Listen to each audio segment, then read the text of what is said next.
Былтыр айталық су тасқыны болады деді. Сол мезгілде нарық тоқтап қалды. Ешкім сатқан жоқты, ешкім алған да жоқ. Көмектесе қойыңыз, үйлестіре қойыңыз, жоқ затқа көз жұмыңыз, я барға жатқа көз жұмыңыз, жоқ затты бар деңіз деген секілді сондай сұраныстар болады. Ең бастапқы прогресс жасайтын бұл еріншектік. Қандай сезімде болдыңыз? Мотивация көтерілді, өзім жеке бизнеске шыққым келді.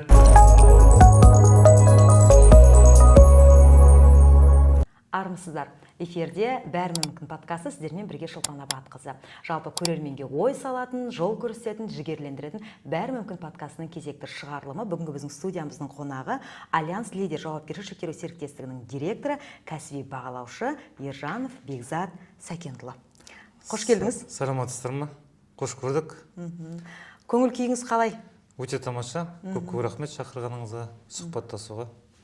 Көптен көкірегімізде жүрген ой еді, соның бәрі жүзеге асып жатыр. Рахмет. Иә, енді кәсіби бағалаушы дегенді біз жиі ести бермейміз. Сондықтан бүгінгі біздің көрермендерімізге де түсінікті болсын. Бүгінгі тақырыпта біз не туралы айтамыз? Қаншалықты біздің подкастымызды соңына дейін қарайтын адамдар, көрермендеріміз не тыңдай алады, не көре алады? Қандай тың ақпаратпен біз бүгін бөлісеміз? Енді білген тәжірибемді және өмірлік тәжірибемізді, жұмыстағы тәжірибемізді бөлісуге тырысамыз, әрине. Оның бәрі қажет болады деп те ойлаймыз. Болашақта кәсіпкерлерге, жеке тұлғаларға, азаматтарға, атырау тұрғындарына қажет етеді ғой дейтін ойдамыз. Әрине, біздер көбінесе нотариус деген кезде белгілі бір бізде түсінік болады. Адвокат демек адамды қорғайды. Дәл сол сияқты бағалаушы дегенде ол өте маңызды сала, бірақ кейбір адам түсінеді, кей адам түсінбейді. Яғни мен үй сататын болсам, үй алатын болсам, сіздің қызметіңіз керек болған кезде мен сізді түсіне аламын, барып. Жалпы бағалаушы деген кім, оның атқаратын қызметі қандай, және қандай жағдайда біз сіздің қызметіңізге жүгіне аламыз? Содан бастайықшы әңгімемізді. Біріншіден, бағалаушы дейтін жылжитын және жылжымайтын мүліктерді бағалайды. Одан басқа дей тұрғанмен де тағы да бизнес бағалайды. Айта өтейін дегенім. Ол көп кездеспейді, дегенмен де күнделікті біздің кездесетіміз бұл дейтін жылжымайтын мүлік және жылжитын мүлікпен байланысты. Жылжымайтын мүлік дейтін пәтерді алғанда, сатқанда, сондай жағдайда керек болады. Және де көлікпен байланысты нелер болады. Басқа да құрылғылардың бағалау міндетті түрде керек болады. Сол мезгілде айталық, екі тұлға бір-бірінен мүлік алатын болған жағдайда, банк арқылы болсын, басқа да жағдай болсын, ол бағалаушының көмегіне жүгінеді. Сол мезгілде қажет. Ол міндетті түрде және ерікті түрде жасалатын қызмет. Міндетті түрде жасалатын бұл дейтін салық органдарына есеп тапсыруға, жыл сайынғы кәсіпкерлердің тапсыратын салығы, немесе жеке тұлғалардың жер үй алып, тағы да басқа да нететін болса, салық мүлкіне төлеуге, неге төлемеуге мүмкіндіктері болатын болса, соны есептесіп көрсетуге жағдай есептесеміз. Одан басқа кәсіпкерлер және жеке тұлғалар банк арқылы, кепіл арқылы займ дейді, кредит алатын болса, мысалы, сол мезгілде бағалауға қажет етеді. Қазіргі таңда жалпы бағалаушы деген мүліктің бағасын шығарып беретін тұлға деп айтамыз. Енді бұл жерде шынайылық өте маңызды. Яғни жаңағы мүліктің нақты құнын шығару, жаңағы біреу мекін қымбатқа сатып берші, мекін осылай істей салшы деген кезде бұл жерде өте сондай шынайылықты қажет ететін өте жауапты сала ғой. Міндетті, оның айтуыңыз рас, себебі дейтін әрбір бағалаушының жасаған жұмысынан кейін тағы да қабылдайтын жақ болады. Бұл банк болуы мүмкін, салық органдары болуы мүмкін, мемлекеттік органдар болуы мүмкін. Сол мезгілде жасалған қызмет, нақты ақпарат нақтыланып дәлелдену керек. Сондықтан оны жаңағындай көзбояушылық жасап, біреуге түсіріп немесе көтеріп дейтіндер ондай енді болмайды. Неге сүйенесіздер сонда? Қалай жасайсыздар? Болды ма жалпы? Жалпы мына бағалаушы дейтін жауапты мамандықты қайдан бастадыңыз? Мен білем, сіз банк саласында өте көптеген қызметтерді атқардыңыз, жауапты тұлға болдыңыз. Сол жақтағы кепілге қою, мүлікті бағалау дейтін негізі содан басталды. Мамандығыңыз қаржыдан бастадыңыз, Неге бағалаушыға келдік? Жалпы өзіңізбен танысайықшы алдымен. Айта өтсек, енді өзім Атырау өңірдің тумасымын. Осы Ақжар, бұрынғы Бұрпасек деп аталады, сол жерде туып өскен жерім. 11 мектепті бітірдік, 11-ші сыныпта. Бала кезімізден арман болды. Арманды бала дегеніне жетеді дейді. Сол секілді менің арман болды кішкентай кезімнен банк саласына жұмыс жасау дейтін. Ол кезде ондай мамандық болған жоқ, неткен жоқ. Дегенмен телевизордан көргеннен кейін арман еттім. Банкте креслода отырып жұмыста костюм галстукпен компьютермен деген сияқты сондай арманым болды. Сол арман қолап Атырау университетін бітірдім.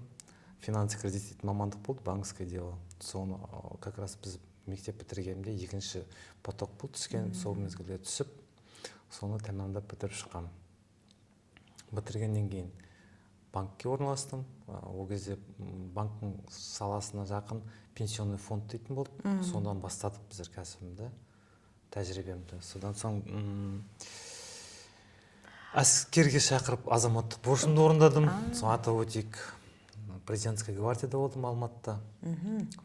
Президентті көресің, колбаса жейсің деп шақырады дегенде. Соны бір жылдың үстінде әскерде болып азаматтық борышымды орындап, елге қайтқаннан кейін қайтадан жұмысыма тұрып, банк саласында содан бері жұмыс жасап келе жатырмын. Сізге несі ұнайды бұл саланың? Маған осы ұнайды. Банкта жүргенде күшті болып, ақ көйлек, қара костюммен жүрген ұнайды ма, жоқ әлде ақша есептеген ұнайды ма? Мен өзім математикаға жақын болдым. Сол себептен математика дейтін есеп сан ғой. Банк саласы болғаннан кейін ол да сан, есеп жатқан. Плюс, минус, дебет, кредит деген секілді, сол секілді мен соған жақын болғаннан кейін көңілім соған тоқтап, соған қаладым. Сол банк саласында жұмыс жасағанда біздер айталық жай қарапайым специалисттен бастадық. Бастапқыда енді тәжірибеміз болмағаннан кейін. Ең бірінші бастаған жұмысыңыз, алғашқы айлығыңыз? Ресепшндықтан бастадық, 6000 теңге болды. Оның 15 күн жасағаннан кейін 3000 теңге айлығым болды. Содан 3000 теңгеден бастадық. Бірінші табысыңыз 3000 теңге? 3000 теңге болды. Сол 3000 теңгеден бастадық, қазір шүкір табысымыз дегенмен де енді оны ұмытпау керек те, қандай табыс болғанымыз. Ең бастапқы табысымыз 3000 теңге болды. Банкке кірдіңіз, мынау менікі дедіңіз бе? Банкке кіргенде алғашқы жұмысқа кірдіңіз. Тегін берсе де жүре беретін сәт қой сол сәт. Мен сізге айтам. Неше жастасыз? Әскерден келгеннен кейін 22 жастан. Банкте жұмысқа орналасқаннан кейін, ол кезде қазіргідей мемлекеттің тарапынан көп көмек бар. Негізі оқу бітірген мамандарға. Оны кейін айта жатармыз. Дегенмен де ол кезде ондай болмағаннан кейін, жұмысқа келгеннен кейін бір орынға 3 адам алады. Үшеуіне испытательный срок дейді, жоқ дегенде 3 ай. 6 айға дейін баратындар да болды. Соны бастап содан жасадық. Етім тірлігі болар, дегенмен де 2 аптадан кейін біз сізді аламыз, жұмысқа кіресіз деп сонымен алды. Соның ассистенттен бастадық, жаңа айтқандай. Көмекші болдық, сөйтіп жаңағандай менеджер болдық, кредитный менеджер болдым, карточный отделдің маманы болдым. Сол сөйтіп кредитный отделда жүргенімде біздер кепілмен жұмыс жасаумен тығыз байланысты болды. Аналитикам жақсы болғаннан кейін болар, білмем, басшылар маған ұсыныс білдірді. Банк ішінде кепілмен жасау маманы дейтін бар. Мысалы айталық бағалаушы сырттан бағаласа, банкке апарып тапсырғанда, банк қаражат ақша бөлердің алдында міндетті түрде сол кепілді мүлікті тексеріп қарау керек. Сол мүлік сай ма, өзінің талаптарына, банктың талаптарына қойып отырған бағаланған құны келе ме, қаражат беруге бөлуімізге мүмкіндік бар ма дегенде сондай жан-жақты қарастырылады. Мен соның маманы болдым. Соның ішінде 15 жылдың ішінде банк саласында қызмет атқардым. Соның көпшілігі сол 15 жылдың үстіне мен дейтін кепілмен жасау маманы болдым. Осы мамандық бойынша мен Атырау облысының Көсегүлден жағалап көріп шықтым. Кепілге қою деген бұл залоговый кредит. Яғни бір мүлікті салды, егер сол жаңағы қарыз алушы қарызының кредитін өте алмаған кезде сол затын сіз алу керексіз. Және сол нәрсе жаңағы сол мүлік қой енді, мүлік сол қайтарылмаған ақшаны қаражатты сол жаңа мүлікпен беру керексіз. Бұл кезде жаңа арнайы комиссия бар, ол үлкен жұмыс қой, негізінде. Соңғы жауапты нәрсе сіздің қолыңызда болды ғой? Дегенмен де сол комиссияның ішінде мүшесі болдық. Талқылап, жан-жақты қарап, әрбір маман өзінің қорытынды нәтижелерін айтады.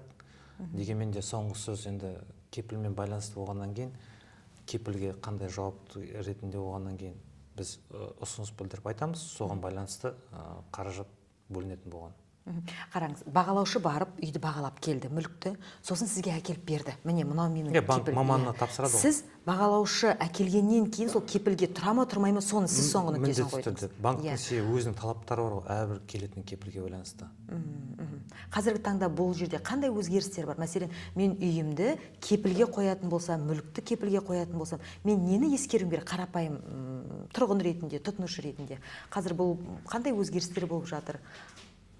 Жалпы енді сол кезбен қазіргінің көп ондай алып баратқан айырмашылық жоқ. Дегенмен де көпшілігі банкке жүгінердің алдында алатын, я болмаса кепілге қоятын мүлкі дейтін банктың талаптарына сай болу керек. Мүмкіндік болса, баратын болса, біріншіден енді банкке барып консультация алу керек болады. Айтатын құжаттарын көрсетіп, барынша алатын қоятын кепілдерін көрсетіп дегенде соны білген жөн болады. Нағыз білмеген жағдайда көпшілік клиенттар қазіргі таңда ондай білмегеннен кейін біздерге жүгінеді, бізге хабарласса болады. Біз енді тәжірибеміз мол көбірек болғаннан кейін біздер дейтін соны консультация бере аламыз бесплатно. Тегін. Банктың негізгі қоятын талап шарттар болады ғой. Қандай негізгі шарттарын айтып өтіңізші? Жалпы, сосын маман ретінде сіз осы саланың кәнігі эксперт мамансыз ғой. Жалпы осындай кепілге зат қоюға кеңес бересіз ба, бермейсіз ба? Мәселен бар ғой бізде, кепілге затын қойыпты, несиесін төлей алмай қалып, үйін алып кетті деген сияқты бар ғой бізде болып жатқан неше түрлі жағдайлар болып жатыр. Сондықтан кепілге қоюға кеңес бересіз, бермейсіз? Ол қандай жағдайда қоюға болады? Қазіргі таңда бос қаражат алу дейтін мүмкіндік шектеулі, сондықтан енді көпшілігі банктың қызметіне жүгінеді. Енді ол енді онсыз тағы да болмайды. Қомақты қаражат қажет болатын болса, мүлік алғысы келетін болса, көлік алғысы келетін болса, көлік алғанның өзінде алатын көлік ол да кепілге беріледі. Сол секілді. Сондықтан енді қажеттілік туындап тұрса, неге жүгінбеске ол қызметке міндетті түрде. Нені ескеру керек кепілге берердің алдында? Мен кепілге затымды қояйын деп жатырмын. Берердің алдында мен өзімнің ай сайын төлей аламын ба, төлей алмайын ба? Нені бірінші ескеру керек тұтынушы ретінде? Қажеттілігін, қаншалықты бұл мүлік қажет екен, бұл қаражат қаншалықты қажет екен, міндетті түрде. Жалпы біздің қазақтар деп айтайық, енді өзіміздің қазақ халқындағы біздің тұрғындарымыз, енді атыраулықтарды алайық, жалпы атыраулықтар кепілге мүлік заттарын қойып жатқан кезде қандай қажеттіліктермен алады? Енді сіз сол саланың мамансыз ғой? Қазір таңда көпшілігі мүлік сатып алып жатыр өздерінің тұруға қажеттілігіне. Мысалға айталық, ауылдық жерден көшіп келетіндер көпшілігі өздер тұрып жатқан жерлерінде болады да, олар көбіне өзінің бала шағасын алады. Балалар өсіп келе жатыр, студенттер болады дегендей, немесе қызмет бабымен қалаға ауысып жатыр, немесе Атыраудағы жұмыс жасап жатқан саланың маманы болса, ол дейтін Алматы, Астанаға көшуі мүмкін, мысалы жұмыс бабымен. Сол мезгілде сол жақтан жаңағындай өзіне тұратын мүлік іздейді. Сондықтан сол көбіне сол мүлік өзіне тұруға қажеттілігін туындағасын ғана қарайды. Көлікте де сол себептен алынады ғой. Иә. Жалпы өзі сол жаңа көлік алып жатыр, сол көлігін алып өзі жаңағы кепілге қоятын болып тұр ғой. Иә, банк арқылы әркімнің өзінің қажеттілігіне байланысты. Міндетті түрде ең бастапқы қажеттілік мақсатын білу керек қой. Иә, кез келген адам несиені алардың алдында бұл маған қаншалықты қажет, қажет емес деген бірінші сол сұрақты жауабын шешіп алу керек, содан кейін барып басқа екінші, үшінші этаптарға барады дейсіз. Жарайды, түсіндім. Енді мәселен бар ма, сіздің енді практикаңызда болды ғой, осындай кепілге алды, бірақ төлей алмай қалды, банк алып кетті. Ол қандай жағдайда жүзеге асады? Ол енді әрбір банктың өзінің талаптарына байланысты. Оған мен жауап бере алмаймын. Мен қазіргі таңда банк маманы емеспін. Дегенмен де қандай да болғанда банк дейтін мүлікті кепілге алғанмен де тартып алайын дейтін мақсатпен алмайды. Ол кісінің қаражат бүгінгі таңда қаржыландырып, келесі болашақта содан көретін пайдасы үшін қаржыландырады. Сол кісі сол қаржыны өзінің қажеттілігіне пайдаға асыру үшін, үй алу үшін, немесе қаражат ақша алу үшін, тағы да басқа қажеттілігіне жұмсау үшін алады. Мысалы, сол секілді банк көмектеседі көпшілігіне. Жағдайы жетпей жатса, мысалға, ол енді банкпен байланысты. Сіз банк саласында қызмет еткеннен кейін өзіңіз бағалаушы ретінде, жеке кәсіпкер ретінде қазір қызмет етіп жатқаныңызға 10 жылдан асты ғой? 10 жылдың үстіне шықты. 10 жылдың үстінде. Ең бірінші банкте отырсыз, өзіңіздің кабинетіңіз бар, өзіңіздің белгілі бір лауазымыңыз бар, сөйтіп солай болып тұрып, неге жеке кәсіпкер боламын, неге жеке өзіммен өзім қызмет етемін деген ой келді? қалай кетіп қалдыңыз? Жұмыс жасап жүргенімізде бір ұсыныстар келіп түсті. Партнерлар деп айтайын, ол кезде ол кісілер танымаймын, дегенмен де ұсыныстар келіп түсті. Рекомендация болған болар. Осы жақтан филиал ашайық, көмектесіңіз, подбор персонал жасаңыз деп, жұмысын жүргізуге, консультацияны совет ретінде беріңіз деп соны неткен, жігіттерге көмектесіп, демеп, көмектесіп, енді ол кезде әшейін ғой, ештеңе неткен жоқпыз. Көмек көрсеткеннен кейін олар ұсыныс білдірген, сіздің тәжірибеңіз, біліміңіз жеткілікті, неге сіз лицензияға тапсырып қарамасқа деген ұсыныс білдірді. Сол мезгілде өзім әрбір заттың сәті бар ғой. Иә.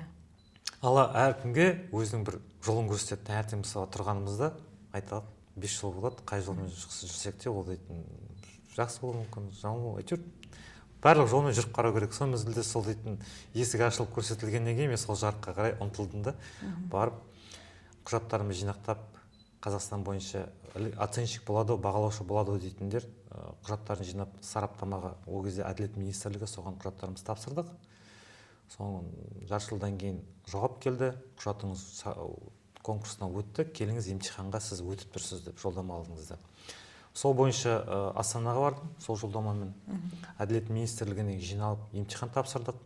Сол тапсырған потоктың ішінде мен қателеспесем 110 адам, 109 адам шамасында болдық список бойынша мен. Соның 9 мекен 10 адам лицензия алып шықты сол тапсырғанымыздан. Бұл үлкен жетістік қой. Республика бойынша 110 адамның ішінде. Дегенмен де сол мезгілде орталық министерство сол мезгілде министрлік қабылдап нетіп жүрді, лицензия берді. Лицензияны алдыңыздағы? Лицензиямызды бірден берілмеді, ол енді 2-3 айдан кейін бөлек ЕГОФ арқылы хабарлама келді. Қандай сезімде болдыңыз? Әрине ол енді өз-өзімнің тәжірибемді, білімімді дәлелдедім, өз-өзімен дәлелім мол болды, сол мезгілде шештім.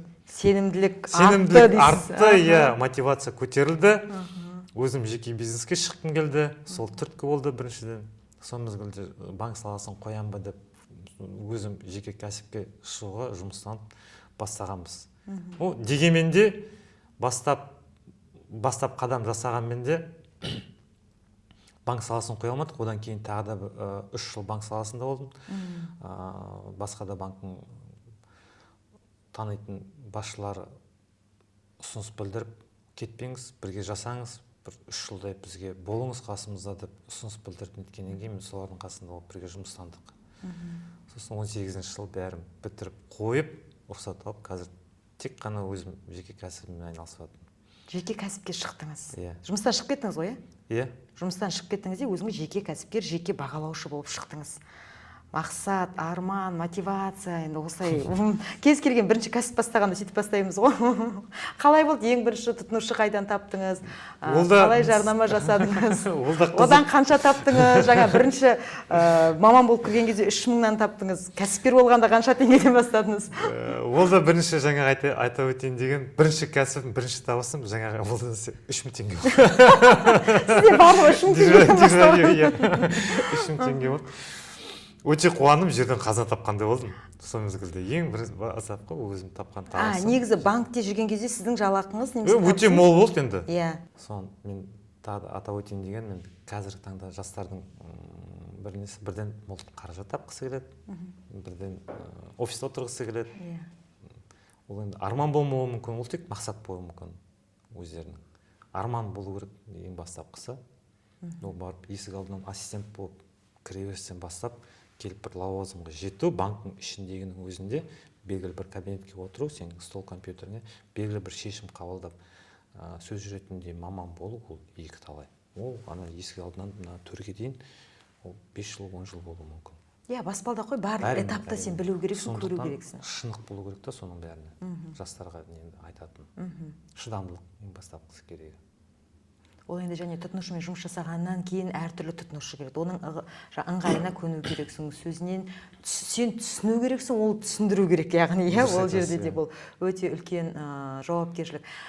Жеке кәсіпкер болдыңыз, лицензияңыз қолыңызда, жеке кәсіпкер болдыңыз, бірақ клиент жоқ, сөйтіп 3000 теңге таптыңыз, сосын қалай ары қарай дамыдыңыз? Ең алғашқы кәсіп бастадыңыз. Бұл енді бәлкім мемлекеттік қызметте немесе бір банк саласында жүріп, өзім бір жеке шығайыншы деп, бірақ шығуға бәлкім қорқып жүрген немесе ойланып жүрген адамдарға да бір ақпарат болсын деймін да. Қалай бастап кеттіңіз жеке кәсіпкер ретінде? Әрине, қазіргі енді дәрежемізге де жету өте қиын болды. Себебі дейтін қандай қиындықтар кездесті? Біріншіден, танымалдылығымыз жоқтығы, мысалға. Біз енді былай айтқанда узкоспецифический специальность дейді ғой, күнделікті дүкенші емес, сондықтан енді нететін сұраныс керек, ұсынысымыз бар да, сұраныс бізге болған жоқ, аз болды. Айталық, өзім бойынша айтып отырғаным, ол кезде басқа да компаниялар болды, бастап жұмыс жасап отқан, ол кезде уже белгілі бір жылдар жасап тастаған, олардың өзінің танымалдылығы бар, отырған орындары бар, басқа да клиенттері базасы бар. Сондықтан мен өзім клиенттерін жинау керек болды, мысалы. Сондықтан мүмкіндігімізше жұмыс жасадық, банктермен тығыз жасадық, нотариустермен жұмыс жасадық, салық органдарына бардық, өзіміздің жаңа визиткаларымыз таратып. Ол кезде қазіргідей әлеуметтік желілер дамымаған заман, Instagram, Facebook дейтіндер, WhatsApp дейтіндер жоқ. Бәрін екі аяқпен, екі қолмен, бір ауызбен жеткізуге тырыстық. Өзіміз туралы келген клиенттарға қажетті мәлімет, консультацияларымызды беріп отырдық, тәжірибемізбен бөлісіп отырдық, ұсыныстар айтып отырдық. Сол бойынша енді әрбір клиенттің артында, мысалы бүгінгі таңда қазіргі, мысалы мен келіп маған кісі келетін болса, мен жақсы қызмет атқарып көмектесем, ол кісінің артында тағы да 3 кісі келеді. Сол секілді. Ол ертең ұсыныс айтады, андай кісіге барып едім, ол маған осы қажетті информацияны берді. Ештеңе қызмет атқармасы да маған консультация берді, әшейін дейді.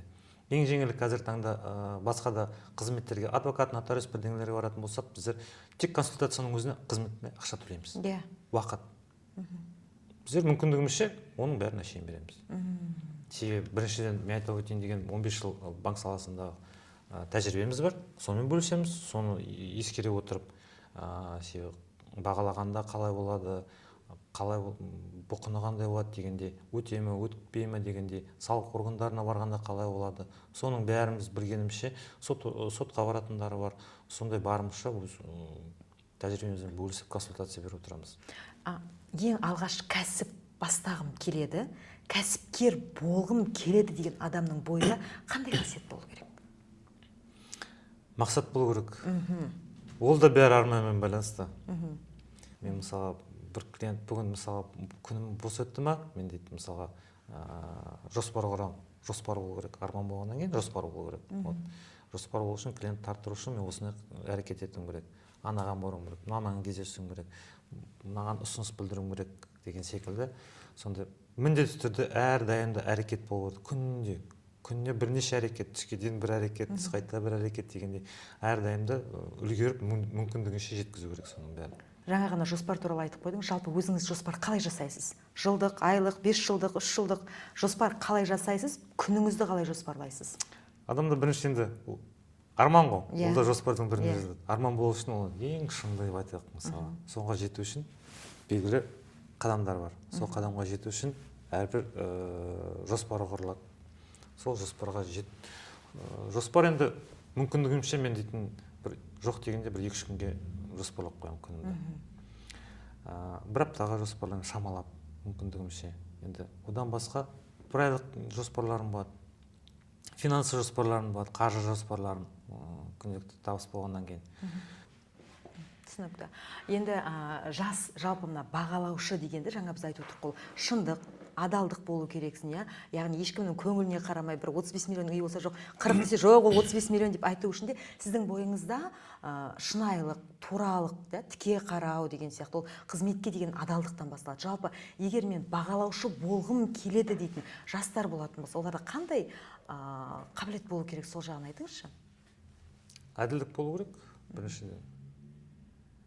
Жұмысыңызда жаңағыдай нәрселер кездесе ме? Бәке, бағасын бүйтіп жіберейік та. Әрине болады.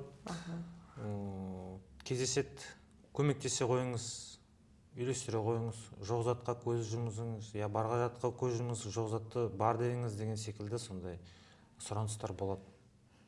Сол секілді жаңағы айтқандай жоқ деуге тура келеді.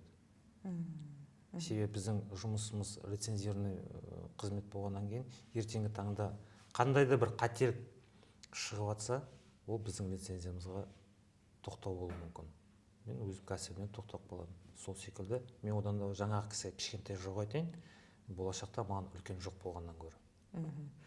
Жаңағы сіз айтып отырсыз ғой, жаңа бағалаушы да негізгі қызметіңіз, кәсібіңіз бойынша. Енді жаңа банктың барлық саланы алған кезде ширек ғасырға жоқ осы қаржы саласында жүрсіз ғой. Қандай қызықты оқиғалар болды жұмысыңызда? Қызықты оқиға деймісіз? Мынандай бір оқиға болған. Банк саласына кепілмен жұмыс жасамаған сол кезде. Аудандарға выездарымыз бар ғой, осмотр объектілерге қарауға. Сол мезгілде мүмкіндігімізше жұма күндері шығамыз, сенбі, жексенбі күндері үлгермеген жұмыстарымызды бітіруге. Енді клиенттен тыс болғаннан кейін мүмкіндігімізше тыныш уақытта көбірек бітіруге. Сол бір күн бір клиент келген, кредиттік менеджермен бірге еріп келген екен, мен байқап отқан жоқпын, жұмыс жасап отқанымда арт жағынан. Бекзат солай-солай Құрманғазы ауданына клиент келіп тұр, барады, уақытыңыз қалай болады деп сұрағанда, ауыл шаруашылығымен байланысты кісілер екен, мен оны тіпті ескермеппін, әзілдеп тұр. Ана қасына клиент барығын білмеппін, бешбармақ аспаса бармаймын деп. Соған ана кісі естіп қалған.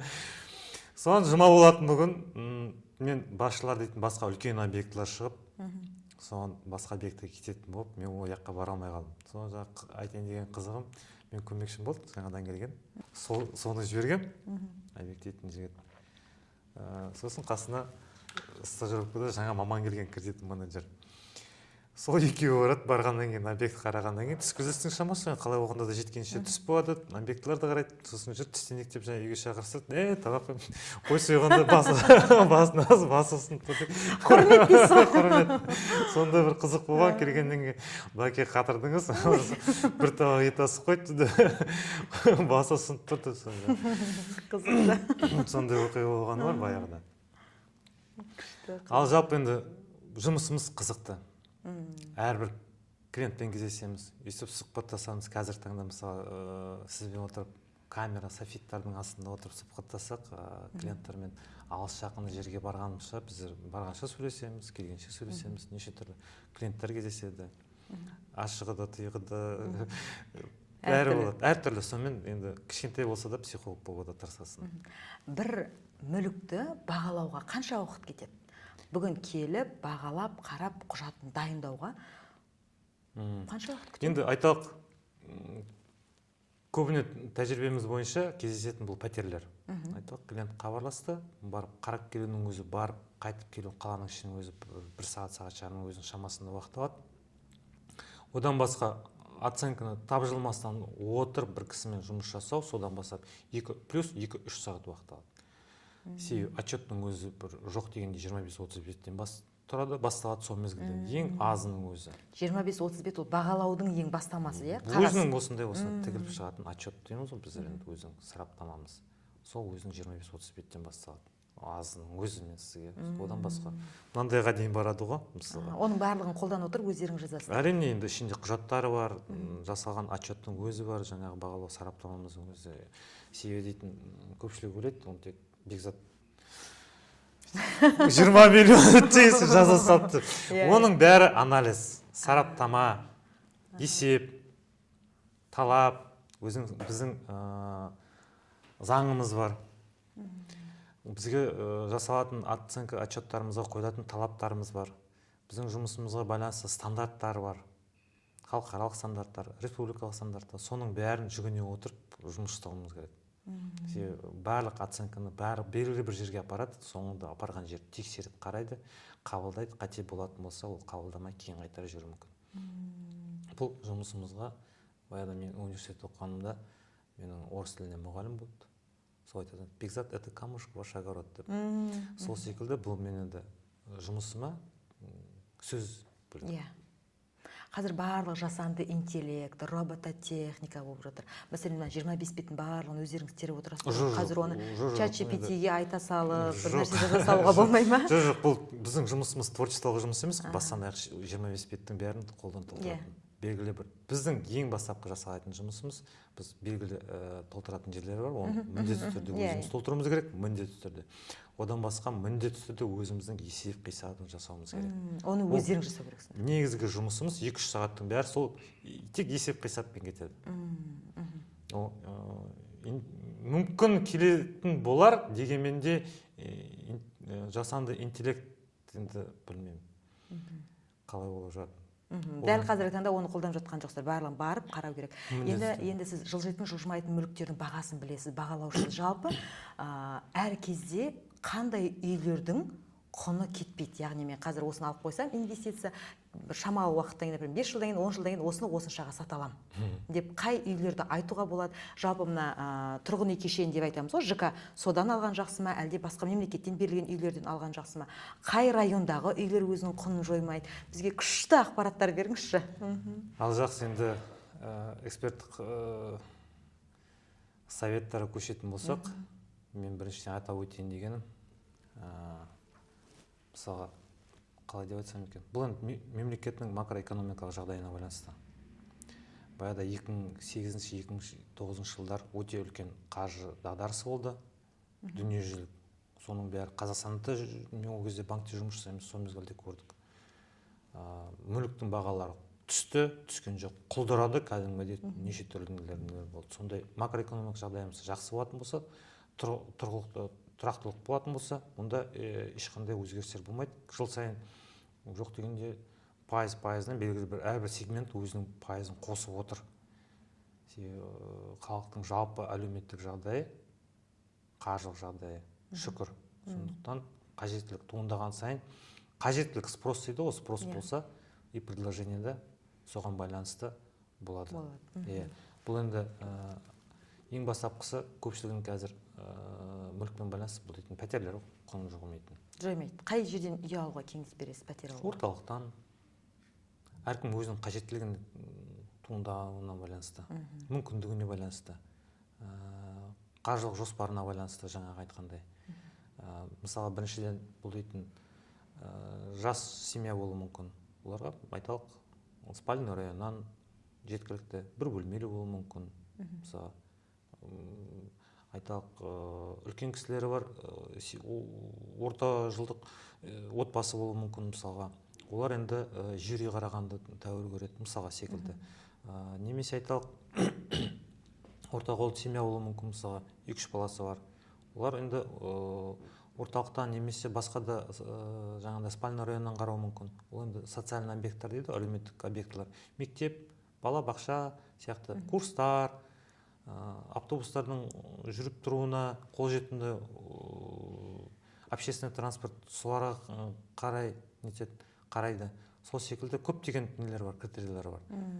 Дегенмен де мүліктің ең бастапқысы орналасуына байланысты. Орысша айтқанда 3 фактор бар дейді да, құнына жауап беретін, ықпал ететін.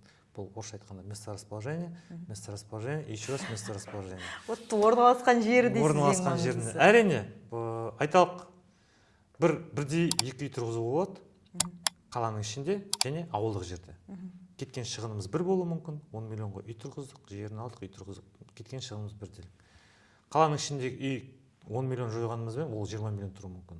Ауылдық жердегі үй 10 миллион жойғанмен ол 5 миллион тұруы мүмкін. Нарықтық құны бөлек. Тұрған жеріне байланысты. Әрине, міндетті түрде ол кеткен. Атыраудан қай жерден үй алсам тез сата аламын? Мен қай жерден үй алсам тез сата аламын дейтін туындамайды. Біріншіден мен айтайын деген. Алып сатып жіберуге ыңғайлы. Мәселен, бүгін менің қолымда артық ақша тұр. Кез келген уақытта сатып мен Алматыдан, Астанадан үй ала саламын, немесе бір инвестиция жалдап қоямын деген сияқты. Бір бөлмелі, 2 бөлмелілер тез алуға болады және тез сатуға болады.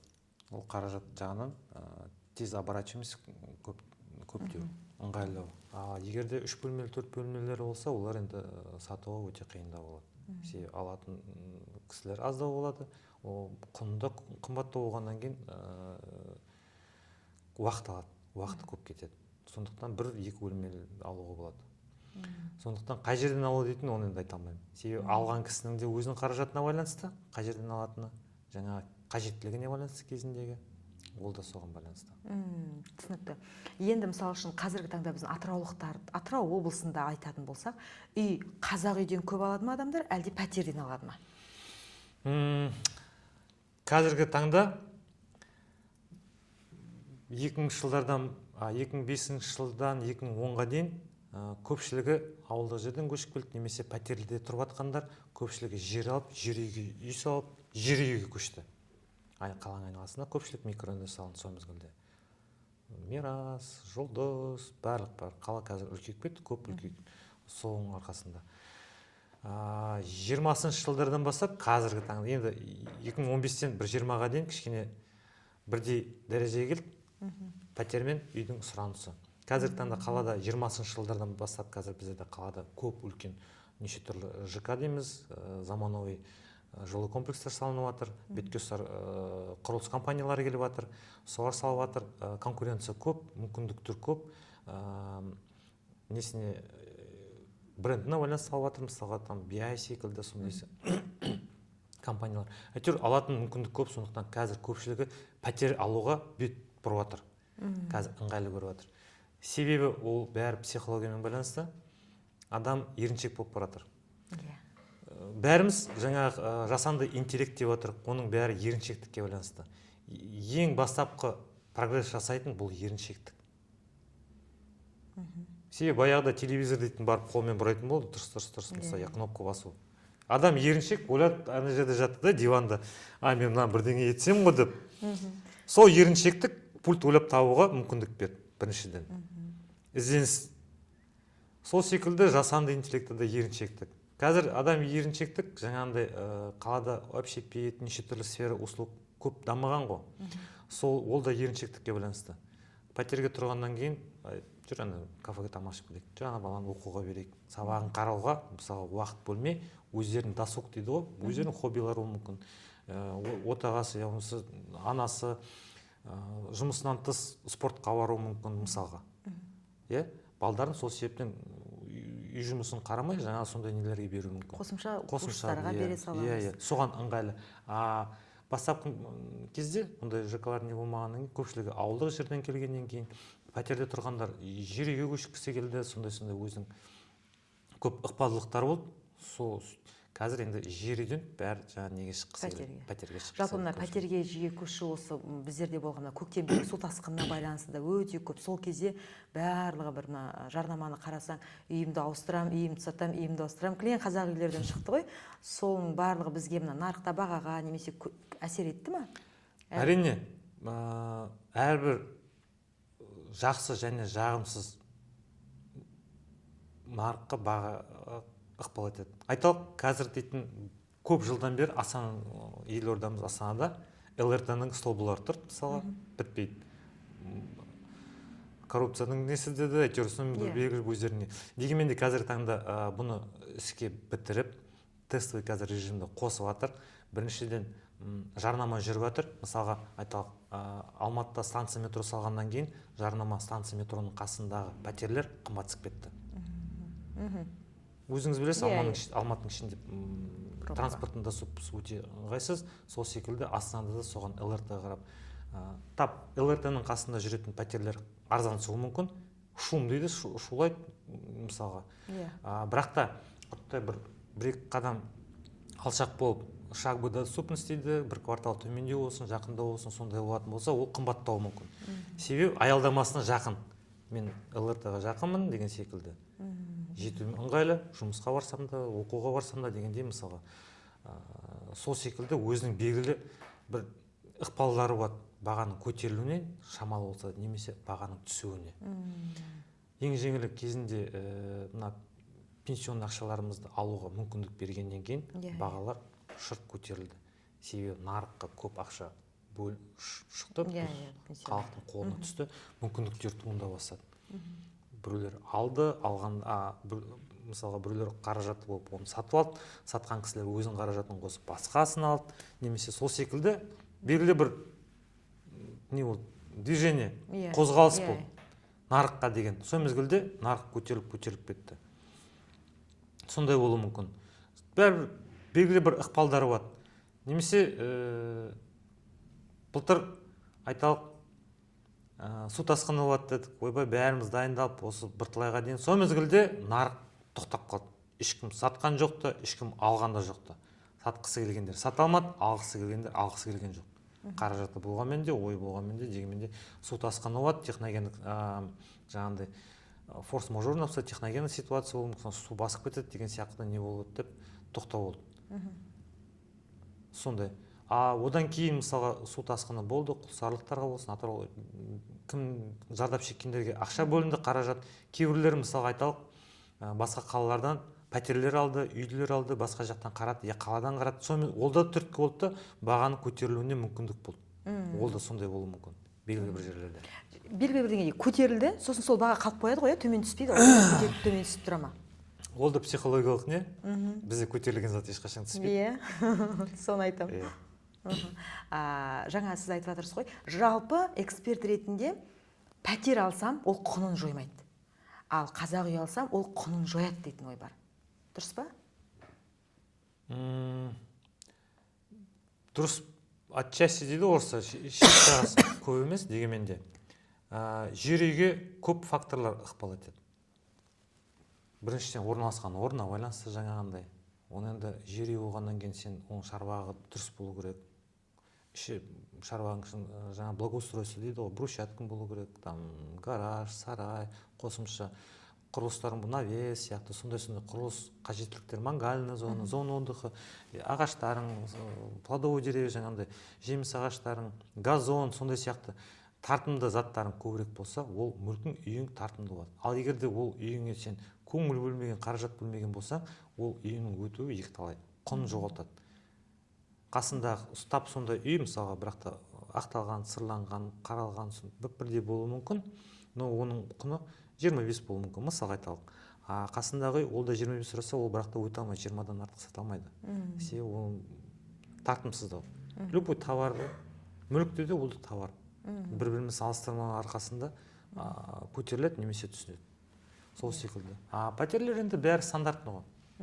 Бір подъезде бәрі 3 бөлмелі, бәрі 4 бөлмелі болады. Мысалы, этажына қарап бағасы болуы мүмкін. Немесе ішіндегі ремонтына байлап болуы мүмкін. Одан басқа қазір таңда встроенная кухня, мебель дейді, сондай қосымша бытовая техникалар беруі мүмкін. Мысалы, ол да бағасына ықпал етеді. Күтімі, подъездің тазалығы, жан-жағының күтімді болуы, оның барлығы бағаға тікелей әсер етеді. Жаңа қосып айта өтейін деген, мысалға әркім әртүрлі сегменттен алғысы келеді. Мысалға айталық, баяғы ескі хрущевкаларымыз бар ғой біздің. Бастап қаланың ар жағынан басар, бәрімізге танымал привокзальный, мысалға привокзальныйлар үйлер қазір таңда ескілеу, жаңағындай, бірақ та көпшілігі о жақтан қаражат алғанында қолма-қол алады. Себебі о жерде арендаға тапсыруға, жалдап қоюларына, базар жақын, әскери частар жақын, университет, колледждар бар, сол жерде студенттерге жақын, жаңа сондай сұраныстарға туындағаннан кейін жалдап қоюға, табыс табуына қолжетімді көпшілік қолма-қол алуға тырысады. Қаражаты бар. Авангард сияқты микрорайондар бар. Бұл да жылдар соң шамасында болғанмен де, ол уже орта семьялық, орта қаражаттылар болады. Мысалға, өздері тұруға, немесе жалдап қоюға сондай болады. Ал енді қазіргі соңғы заманауи салған ЖК-лар, олар енді уже жағдайы барлар. Біріншіден ЖК-дан, новостройкадан бірінші очередь первичный стройка дейміз, олардан алатындар, ол кісілердің бәрі біріншіден міндетті түрде көңіл бөлу керектері, ішіне бәрі черновой береді ғой. Ремонтына қаражат бөліну керек болады біріншіден. Екіншіден ішіне мебель, жиһаздарын алу керек болады, соған қаражат бөлу керек болады міндетті түрде. Сол секілді әркім өзінің жағдайына жоспарлап, қажеттілігіне байланысты. Және де орналасқан орнына байланысты. Біреулер мүмкіндігі болса, жаға жақында болады, шалғайлау мысалға. Ақ шағала сияқты микрорайондардан. Біреулер қаланың ортасынан алғысы келеді мысалға. Площадь Исатай Махамбет болсын, Әбілқайыр хан даңғылының бойынан алғысы келетіндер бар мысалға. Транспорттың доступностьқа байланысты.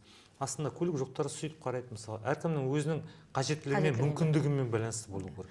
Ешқашан көп жағдайда құнын жоғалтпайтын бұл орталық микрорайондар ғой. Әрине, Ескі Сатпаевтағы кирпичный үйлер дәл сол күйінде, құнын жоғалтпаған. Міндетті түрде. Себебі жаңа айтқан 3 фактор ықпал етеді. Иә. Орналасу және орналасу ескі болса да орналасуына байланысты. Жалпы қызмет бағасы қалай қалыптасады бағалаушылардың? Мамандыққа сұраныс бар ғой демек. Егер де сатылым болғасын жерде, сұраныс болғасын жерде, бағалаушының қызметіне әркез сұраныс бар. Олардың қызмет құндары қалай өзгеріп тұрады? Енді белгілі бір нотариустар сияқты орталандырған бізде тариф қызметі жоқ. Дегенмен де сұраныс пен ұсынысқа байланысты. Біріншіден, екіншіден бұл дейтін бір деңгейіміз бір шама. Айталық, менде 10 мың теңге болса қызметім, біреуде 9 мың теңге мүмкін, келесі біреуде 11 мың теңге мүмкін. Но біреуде там 5 мың теңге, менде 10 мың теңге, ада 20 мың теңге алшақтық болмайды. Конкуренттік способность, конкуренция бір деңгейдің шамасында болады, мысалы айталық. Бағалаушы баршылық деп айтайық, иә? Сұраныс бар болғасын жерде бағалаушы бар. Бірақ сіз көрсететін қызметтің артықшылығы неде? Сіз енді өзіңіздің сол салада 25 жылдық еңбек өтіліңіз бар, иә? Сіздің қызметіңіздің артықшылығын айтыңызшы. Артықшылығымыз біріншіден жаңағындай банк саласында тәжірибеміз болғаннан кейін көпшілігі банкпен байланысты болады, бағалау қызметі атқарылатыны. Сол мезгілде біздер дейтін жаңа айтқан бесплатный консультация береміз, құжаттармен танысамыз, басқа да құжаттармен байланысты олқылықтар болса танысып, тексеріп, клиентқа айтып, шешетін жолдарын айтамыз, қайда бару керек, не істеу керек, немесе басқа да мамандарға жүгіну керек болатын болса, солардың қосымша телефондарын береміз. Олардың қызметін айтпасақ та, уақытын айтпасақ та, әйтеуір бағыт бағдарын көрсетеміз мүмкіндігімізше. Себебі бүгін оценка жасағанмен де ол апарған жеріне өтпейтін болса, оның қажеттілігі болмай қалады. Сондықтан кісінің шығынын азайтып, уақытын үнемдеуге тырысамыз біздер. Сосын бағалағаннан кейін банкке өте ме, өтпей ме, қаншалықты өтеді, немесе қай банкке барған жөн болады, сондай секілді өзіміздің мүмкіндігімізше сараптамамызды жасап, көмегіміз көрсетіп отырамыз. Сіз бағалаушы қызметінен бөлек, тағы да осыған қосымша айтып кетейін. Бағалағанда сіз заңды тұлғаларға, жеке тұлғалардың барлығына да қызмет көрсете аласыздар. Әрине, біздің қызметіміз заңды тұлға және жеке тұлғалар. Жеке тұлғалар біз өзіміздің қарапайым тұлғаларымыз. Бұл дейтін өздерінің көліктерін бағалатуына қажеттілік туындап жатады. Үй мүліктерін бағалауға туындап жатырады. Салық органдарына баруға мүмкін қажеттіліктер туындап отырады. Және де сотпен байланысты болатындары болады. Сол мезгілде көмектерімізді көрсетеміз, бағалаймыз. Заңды тұлғалар деп отқанымыз бұл біздерде ТО-лар, ИП-лар. Бұлар мысалы айталық, біріншіден бұл енді банкпен байланысты болады. Біріншіден консультациясын береміз, осмотрын жасап, бағалап қызметін атқарамыз. Банкке де қандай көмектеріміз болса, қол септігімізді береміз. Дегенмен де олардың қай мезгілде қажет? Біріншіден банкке барғандарында, кепілге қойғандарында, банк арқылы қаржылағанда, салық органдарына барғандарында, мысалы міндетті түрде барлық тұлғалар, жеке тұлға, ИП тұлға, жеке кәсіпкерлер болсын, немесе ТО-лар болсын, өздерінің мүлкілері болады, ғимараттары болады, магазиндары болады. Соларына заң бойынша олар дейтін салық, имущественный салық дейді, мүлік салығын төлеп отыру керек жылына бір мезгіл. Оны қайдан шығарады? Оны бағалаушылар есептеп шығарып береді. Соған байланысты шығарады. Жоқ дегенде 3 максимум әрі кеткенде 5 жылдың ішінде жасап тұру керек, жаңартып тұру керек. Сол бойынша бізде көмек көрсетеміз. Консультациясын береміз, оценкасын береміз. Одан болса тағы да қолымыздан келгенше септесеміз, бағыт бағдарын береміз білмейтіндерге. Сұраныстарына байланысты туындайса. Түсінікті. Қымбатты көрермен, біз бәрі мүмкін подкастын жалғастырамыз. Егер бүгінгі қазіргі біздің айтып жатқан тақырыптар бойынша сұрақтарыңыз болса, біз міндетті түрде экранға байланыс номерін және әлеуметтік желінің мекен жайын барлығын жазып қоямыз. Сұрақтарыңыз болса қойыңыздар, ұнаса да ұнамаса да лайк басып отыруды ұмытпаңыз. Бекзат мырза, біз ары қарай сұхбатымызды жалғастырамыз. Енді сіз жеке кәсіпкер ретінде банктық қызметте жасадыңыз, содан жеке кәсіпкерге көштіңіз, иә? Бірақ одан бөлек сіздің бір қатар салада жеке кәсіпкер екеніңізді білеміз, иә? Ол дүкендер, ол тағы да басқа отбасылық бизнесте болдыңыз, иә? Жалпы адам табысты болу үшін оның бойында сіз танатын қандай қасиеттер бар? Ол сіз жаңағы кәсіби банк, бағалаушы ретіндегі жеке кәсіпкерлігіңіз бір бөлек, одан бөлек сіздің басқа да кәсіпкерсіз. Жаңағы жақсы. Ар жағынан бастап айтайын, жаңа айтқандай, белгілі бір жетістікке жету үшін амал жасау керек та. Біздер енді отбасы болып қосылғалы сол амалдап жатырмыз. Пәтер алдық, жалға тапсырдық, магазин ұстадық, жаңағында оны қойдық, кафе алдық, кафемен айналыстық, оны қойдық. Одан басқа қазір жеке тұлға кәсібін жүріп жатқаннан басқа любой адам диверсификация бизнесі дейді, соған ұстану керек болады. Бұл дейтін тек қана бір бағытта ғана жұмыс жасамай, одан басқа да бағытта іздеу керек болады. Одан қосымша біздер қазір сетевой бизнеспен айналысып жатырмық. Оны енді жасыратын ештеңе жоқ, ол да қажеттілік зат. Көпшілігінің дамиды, адами ішкі дамуына да көмектеседі, кәсіби дамуына да көмектеседі. Өте қажетті зат. Кісілермен кездесесің, неше түрлі сұхбат аласың, пікір алмасасың, оның бәрі қажет. Мен енді қазір Карал клабында мастер дәрежесіне жеттім. Одан басқа мен дейтін біздерде Атырау бизнесі ИПРАУ дейтін колледжіміз бар, сонда мастермін. Сонда біздерде бағалаушы дейтін мамандық бар, балдарды оқытады, студенттерді. Сонда кәсіби практический занятия дейді, соларды жүргізем. Практикаға қабылдаймыз, қаланың ішінде оценщиктермен көбімен танысымыз, сөйлесіп, рұқсат алып, студенттерді практикаға бөлеміз, оқытамыз, тәрбие береміз дегендей, соны бағыт бағдар көрсетеміз. Сөйтіп жүріп жатқан жайымыз бар. Оған дейін Атырау университетінде өзім бітірген альма-матерімда 5 жылдай ГЭК дейді, Государственный экзаменационный комиссияда болдым, соның председателі болдым, финанс-кредит мамандығы бойынша жаңағы студенттерді емтиханға қабылдадық, диплом защиталарын қабылдадық. Қазір енді колледжда болғаннан кейін негізі уақытым студенттермен жұмыс жасаймын, жастармен жұмыс жасаймын. Өте тамаша разгрузка. Орысша айтқанда, өзің ойыңды жүйедегі балалармен кездескенде, өйстіп тәжірибеңді, күнделікті неңді бөліскенде өте тамаша жастар көздері қарап, жарқырап отырады да, соны қызығушылық танытады. Мүмкіндігінше осы өздері оқып жатқаннан кейін, енді өзінің орнын тауып, абай атамыз айтқандай, өзің кірпіш болып, бұл дүниеде орын тауып қалан дейді. Сол сияқты өздерін орын тапсын деп мүмкіндігімізше көмектесіп жатыр. Осы 10 жылдың үстінен біздер қалай жұмыс жасап жатыр. Жұмыспен қамту органдарымен біздер тығыз байланыстамыз. Бітірген мамандар, жаңа айтып отырмын ғой, біз кезімізде бітіргенімізде мүмкіндік болған жоқ. Қазір мамандар бітіргеннен кейін мүмкіндіктері бар. Жас маман несі бойынша жұмысқа аламыз. Басқаларына көмектесеміз, баруларына сол бағытта. Басқа оқу бітіргеннен кейін осы оқуды ұстанып біліп маман болған қалаймыз. Мүмкіндігімізше енді жастарға көмектесеміз. Күшті. Жастарды не қызықтырады қазір? Жастарды қандай сұрақ көп қояды сізге? Бірінші келгенде, қалай деп айтсам екен, 9 бітіріп келген балдар ғой. Бірінші курсқа түскен бой мамандықпен танысу жүріп жатыр. Практически мамандықпен танысу. Сол кезде ең бір баланың келген, кішкентай бала ғой, бұл айтқанда. Мен қанша табамын дейді. Бірден сұрайды, мен қанша табамын дейді. Біздер мамандыққа оқу бітіріп келгенімізде мен қанша табамын емес, мен жұмысқа кірсем екен, мен осы жерде маманы болсам екен дейтін не ол. Не понятиялар кішкене өзгерді. Иә, өкінішке орай.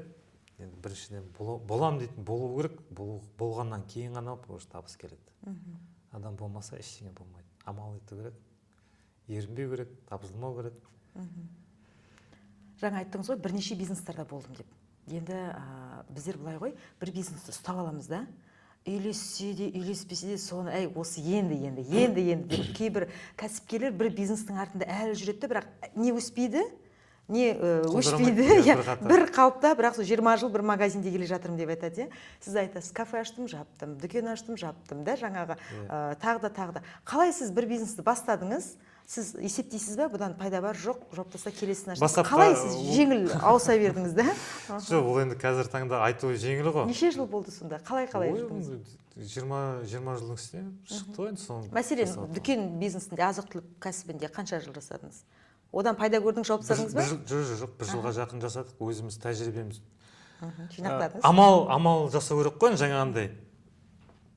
Мына жолмен жүрсем қалай болар екен? Жүріп қараймыз, мысалы, менікі емес түсінік. Қоя қойдық. Иә. Қарадық, жаңа айтқандай, таңертең тұрғанымызда 5 жыл болуы мүмкін, 5 жолдың қайсынан баратынын білмейміз, Алла сәтін салса бір жолға таңдаймыз. Келесі жол, бір жол болмады екен, мына жолға түсіп қараймыз деген сияқты. Әрдайымда бір жерде отыра бермей, қол қусырып, жылап, ой ештеңе жоқ деп жасай беру керек. Ой келе береді, жайлап жасай берсең. Қай бизнестен табыс көбірек болады? Өзің жасап жатқан бизнестің табыс көбірек болады. Әркім өзінің сүйіп жасаған жұмысынан. Любой адамның өзінің хоббиі болады ғой. Мен айтып отырмын, бала кезімде мен математикаға жақсы болдым. Мен қазақ тілі әдебиет тарихшы балдарға мен айтпаймын, ол математик бол, есеп қисапшы бол, бағалаушы бол десем, ол жарамайды оларға. Оларға мүмкін оқу, курс ашу, балдарға тәлім тәрбие жаңағындай беру оларға жақын болады. Хобби, адамның ішкі несі қалай жақын, соған байланысты бизнес жасаған жер. Осы дәл қазір сіз бағалаушысыз, бірақ сіз бұны сіз болғанмен ол отбасылық бизнес. Өйткені сіздің жан-жарыңыз Бибігүл ханым да банк қызметкері, екеуіңіз бір-біріңізді жаңағы былайша айтқанда толықтырасыздар. Иә, біріңіз білмегеніңізді біріңіз толықтырасыздар. Сол себептен де сіздердің бизнестарыңыз қазір бірлесіп жасап жатырсыздар, солай ғой? Жалпы отбасылық бірге жүріп кәсіп жасау қаншалықты оңай немесе қаншалықты қиын? Оңай болады. Алла тағала өзі адам дене мүшесінде қос-қостан жасаған ғой. Енді мұрын, ауыздар бөлек-бөлекті дегенмен де көпшілік неміз, мүшеміз біздің қос. Сол секілді жаңа айтқан дүкен дедік, кафе дедік, соның бәрін мысалы жолдасым бастаған мен жұмыста болып, мен оны қолдадым, мысалы айталық. Мен бизнес бастап неткенде ол жұмысын қойып, мен қолдады. Сетевойды ол бастап атқанда мен қолдап, сөйтіп екеумізді қол ұстасып демесіп келе жатырмыз. Әйтпесе тағы да болмайды. Жас отбасыларға қандай кеңес айтар едіңіз? Бір бизнес бастағымыз келеді. Ол мені түсінбейді, мен оны түсінбеймін деп жатқан жағдайда не істеу керек? Түсінушілік болу керек ең бастапқысы. Әйтпесе ештеңе жүрмейді. Ойбай отағасы бәрін табады деп қарап қою тағы болмайды. Немесе әйел адам сетевойда жүреді, тағы бірдеңемен айналысып жатыр деп, отағасы менің жұмысым вахта деп, ол тағы отыра беруге тағы болмайды. Мәміле болу керек. Біздерде былай ғой, қазіргі таңда психологтардың да айтып жатқан көп нәрсе. Әйел оқып жатыр, әйел ана семинарға барады, сосын мына курсқа барады, одан шығып мына курсқа барады, сөйтіп әйел дамып кетеді да, ой күйеуіне қарайды, басында жақсы болып еді, қазір жетіп екеуміздің сөзіміз жараспайды, ісіміз жараспайды деген әңгіме осыдан туып жатыр ғой. Өйткені Қазақстан әлемдік деңгейде ажырасу бойынша топта тұр ғой, енді топ 3-тікте, топ 5-тікте тұр. Сол осы жаңағы біреу дамып, біреу даммай кету, немесе біреудің арманы көп, біреудің қалыс қалып жатыр. Мен осы жұмысым жарайды дейді, біреу жоқ кәсіп бастайық дейді. Осы бір мәміленің болмағанда ғой, сол үшін айтып жатырмын да, қалай бірдей деңгейде өсіп, бір деңгейде жүруге болады? Практикаңызбен айтыңызшы. Практикамен байланысты дейміз сіз. Жаңа айтқан шыдамдылық керек қой қай-қайсында. Ер азаматқа да, әйел адамға да. Қалай болғанда да мүмкіндігінше қызығушылық таныту керек бастапқыда. Қызығушылық болмаса ештеңе болмайды. Мысалы, әйел адам жақсы табыс тауып жолдасына көрсетсе, міне столға миллион, мен тапқан табысым. Тапқын келе ма? Екеуміз тапсақ 2 миллион болады. Сосын қайттан алып, қалтасына салып. Менікі деп. Әрине, ол қызығушылық. Иә. Кішкентай болғанда бізді жүргізгенде де, мысалы, тәй-тәй басқанда да ол дейтін еңбектеп жүре алатыны бар, бірақ та ол дейтін аяқтап тұрса, білет тез жететін ана жерге. Себебі қызық, ана есік ашып барып ажан ашуға. Бәрі шығып кетіп батыр, есік қайтан жауып қалды. Не бар ол жақта? Ол бала қызығушылық. Қызық болса отыра береді, деп мысалы сол секілді жаңа айтқан студенттерге де мысалы тәжірибеміз бөлісіп, оқытып, үйретіп көрсеткенде біріншіден қызығушылық туындатуға тырысамын. Қызығушылығы болмаса ол дейді, қанша төлесең де қызығушылығы, таңертең 9-да кіріп, 6-да шығады, жұмысына ынтасы болмайды, сол секілді. Қызығушылығы болу. Қаражатпен, уақытпен, сөзбен болсын. Қазіргі таңда көпшілік зат қаражатпен байланады ғой. Айта өтейін деген, адамның өмірінде 3 зат бар. Негізгі. Бұл біріншіден денсаулық, уақыт және қаражат. Және адамның өмірі 3-ке бөлінеді. Жастық шақ, ересек кез и қарттық кез. Жастық шағында жаңа айтқан үшеуі ешқашан саймасай келмейді. Мен бір адам кездестірген жоқпын саймас. Мен өз ойымды айтайын мысалға. Жастық кезінде қаражат жоқ, денсаулық бар, уақыт көп. Иә. Да? Орта жасқа келдік мысалға. Денсаулық бар, ақша бар, жаңа қаражат бар, уақытымыз жоқ. Ал ертең қарттық заманға уақытымызға аламандық етіп келсек, мысалы берсе, қаражатымыз болады, уақытымыз да болады, денсаулығымыз болмайды. Көрдіңіз ба? Соның мысалға денсаулығымызды жаңа осы уақыт шауып жүргенімізді уақытымыз кетіріп алып, соған жойып аламыз. Сондай болмас үшін енді мүмкіндігімше жаңа айтқан күніміз жоспарлаймыз. Бұрын дейтін тек таңертең кешке тұра салып 8-де жұмыста кіріп, мен 12-ге дейін жұмыс жасаймын. Суббота демалыссыз жүре беремін, жасай беремін. Қазір таңда мүмкіндігімше құттай жұмысымды енді сабайластырып өзімнен. Күніне таңертең тұрып 9-дан 10-ға дейін спортқа барамын. Тренажер, бассейн, күнім содан бастауға тырысып жүрмін қазір. Жеке даму бойынша қандай кітаптарды оқисыз, қандай семинар тренингтерге барасыз? Мен өзім наставниктермен жұмыс жасайсыз ба? Иә, кітап оқығанда мен өзім мотивационный кітап оқымаймын, оның көп нем жоқ оған. Мен дейтін өзім баяғыдан кішкентай кезімнен жақсы көретін тарихи оқығанды жақсы көремін. Өзіміздің шығармаларымыз, халықаралық нелер. Мен мектеп оқып жүрген кезімде ағаларымның, апаларымның үйде кім үлкендерінің орысша, қазақша бүкіл тарих кітаптарын оқитын едім алдына қарай 5-6 не бұрын. Өзім мысалы 5-6 оқып жүрсем, мысалы 10-11-ге дейін қандай кітаптар болды, соларды барған сайын оқи беруге тырыс. Жақсы, өзім сонда қызығушылығым болды тарихқа деген. Сол, қазіргі таңда енді мотивационный курстарға барамыз. Ораторское искусство, мотивационное искусство, Аслан Мырзаның несіне бардық, қатыстық. Сондай тренинг оқуларға, семинарларға қатысуға тырысып жатырмын. Бұл өте көп нелерінде ашады, кабинеттерінде ашады басында. Марқұм әжеміз айтатын еді баяғыда. Бала кішкентай бала басы домсовет, бірақ та кабинеттері ашылмаған деп. Сол секілді біздер жаңағы бір жұмыс бір немен отыра берсек, ештеңемен кәдімгідей мәңгүрт боламыз екен, табыс деп жүре бермей, бір мезгіл кабинеттен шығу керек екен, оңға солға қарау керек екен, сол секілді. Сол, ешқашан артқа бір қадам басуға қорықпау керек. Біздер қазір көпшілігінің қорқатыны зона комфорта дейді. Осы жерде отырмын ба, маған ыңғайлы, мен осы жерден қозғалғым келмейді дейді. Тұрсам, мына орын болмай қалады, мен отыратын орын болмай қалады дейді. Ар жағында орындық тағы да мүмкін кресло бар ма жоқ па білмеймін. Сондықтан тұрып, артқа бір қадам, босқа бір орында тұра бергеннен, одан да немесе оңға, солға қозғалу керек, бір амал болу керек. Алдына ыңғай болар. Нағыз алдына ыңғай болмаса, артқа шегінсең, мүмкін алдына 2 қадам жасауға ыңғай болар. Сол секілді әрдайымда бір қозғалыс болу керек. Қозғалыста болған адамда бір ой өзгеріп бастайды, бір тың идеялар энергия болады, энергия дейтін бұл қозғалыс, өзіңіз білесіз. Сол секілді. Бала тәрбиесіндегі сіз ұстанатын негізгі қағидалар. Балаларыңызды қалай тәрбиелейсіз? Немен қалай тәрбиелейсіз? Қандай қатаң заң бар сіз ұстанатын? Қатаң қандай заң деймісіз? Енді әке біріншіден басшы ғой. Әкені тыңдау керек дегенде соны енді мүмкіндігімше. Негізі енді тәлім тәрбие өнеге көрсетуге тырысамыз барымызша. Әке шешемізден көргенімізді. Жақсыдан жаман туғаннан сақтасын дейді. Содан алас болсын дейміз. Бәленшең баласы түйен екен, бәленшең қыз анау екен деп айтпасын деген неміз бар. Сондықтан енді бізде мындай тәртіп, әскерде болдық деп отырсыз. Дедушка всегда прав дейді. Если дедушка не прав, смотри закон первый дейді. Айналып келгенде атаныкі дұрыс. Сол секілді.